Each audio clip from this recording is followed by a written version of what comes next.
The Adventures of Pinocchio by Carlo Collodi. Chapter 6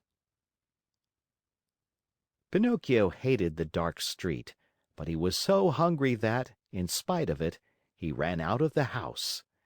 The night was pitch black. It thundered, and bright flashes of lightning now and again shot across the sky, turning it into a sea of fire. An angry wind blew cold and raised dense clouds of dust, while the trees shook and moaned in a weird way. Pinocchio was greatly afraid of thunder and lightning, but the hunger he felt was far greater than his fear. In a dozen leaps and bounds, he came to the village, tired out, puffing like a whale, and with tongue hanging. The whole village was dark and deserted. The stores were closed, the doors, the windows. In the streets, not even a dog could be seen. It seemed the village of the dead.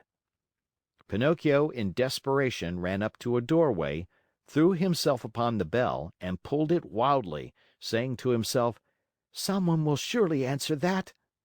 He was right. An old man in a nightcap opened the window and looked out.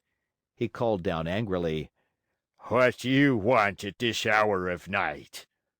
"Will you be good enough to give me a bit of bread? I am hungry." "Wait a minute and I'll come right back," answered the old fellow, thinking he had to deal with one of those boys who love to roam around at night, ringing people's bells while they are peacefully asleep. After a minute or two, the same voice cried, "Get under the window and hold out your hat." Pinocchio had no hat, but he managed to get under the window just in time to feel a shower of ice cold water pour down on his poor wooden head, his shoulders, and over his whole body. He returned home as wet as a rag, and tired out from weariness and hunger. As he no longer had any strength left with which to stand, he sat down on a little stool and put his 2 feet on the stove to dry them.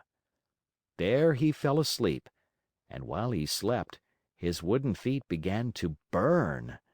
Slowly, very slowly, they blackened and turned to ashes. Pinocchio snored away happily as if his feet were not his own. At dawn he opened his eyes just as a loud knocking sounded at the door. "Who is it?" he called, yawning and rubbing his eyes. "It is I," answered a voice. It was the voice of Geppetto.